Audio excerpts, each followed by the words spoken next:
ചപ്പാത്ത് cement പാലം Pachakkad road മാർച്ചിന് മുമ്പായി യാത്രായോഗ്യമാക്കുമെന്ന് അയ്യപ്പൻകോവിൽ ഗ്രാമപഞ്ചായത്ത് പ്രസിഡന്റ് ജെയ്മോൾ ജോൺസൺ. റോഡിന്റെ പുനരുദ്ധാരണത്തിന് 30 ലക്ഷം രൂപയാണ് പഞ്ചായത്ത് അനുവദിച്ചിരിക്കുന്നത്.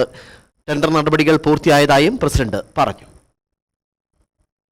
ചപ്പാത്ത് സിമന്റ് പാലം മുതൽ മരുതുംപേട്ട് വരെയുള്ള ഭാഗമാണ് തകർന്നു കിടക്കുന്നത്. 3 കിലോമീറ്റർ ദൂരത്തിൽ ടാറിംഗ് പൂർണ്ണമായും തകർന്നിരിക്കുകയാണ്. സ്കൂൾ ബസ്സുകൾ അടക്കം ഈ ദുരിത റോഡിലൂടെയാണ് യാത്ര നടത്തുന്നത്. ഒരു രോഗിയെ ഈ റോഡിലൂടെ ആശുപത്രിയിൽ എത്തിക്കുമ്പോഴേക്കും മരണം ഉറപ്പായിരിക്കും. PMGSY പദ്ധതിയിലാണ് റോഡ് നിർമ്മിച്ചത്. അറ്റകുറ്റപ്പണികൾ നടത്തേണ്ടത് ജില്ലാ പഞ്ചായത്താണ്. എന്നാൽ മാറി മാറി വന്ന ജില്ലാ പഞ്ചായത്ത് അംഗങ്ങൾ റോഡിനെ അവഗണിച്ചു. അയ്യപ്പൻകോവിൽ പഞ്ചായത്ത് പ്രസിഡന്റ് ജെയ്മോൾ ജോൺസൺ പ്രതിനിധാനം ചെയ്യുന്ന വാർഡായതിനാൽ കാര്യങ്ങൾ ഗ്രഹിക്കാതെ ആരോപണം ഏറ്റുവാങ്ങുന്നത് പഞ്ചായത്ത് പ്രസിഡന്റാണ്. അതിനാൽ ജില്ലാ പഞ്ചായത്തിൽ നിന്നും പ്രത്യേക അനുമതി വാങ്ങി മെയിന്റനൻസ് ഗ്രാന്റിൽ നിന്നും ലഭിച്ച 30 ലക്ഷം രൂപ ഈ റോഡിന് മാറ്റിവെക്കുകയായിരുന്നു. ഇപ്പോൾ റോഡ് ടെൻഡർ നടപടികൾ പൂർത്തിയായതായി പഞ്ചായത്ത് പ്രസിഡന്റ് ജെയ്മോൾ ജോൺസൺ പറഞ്ഞു.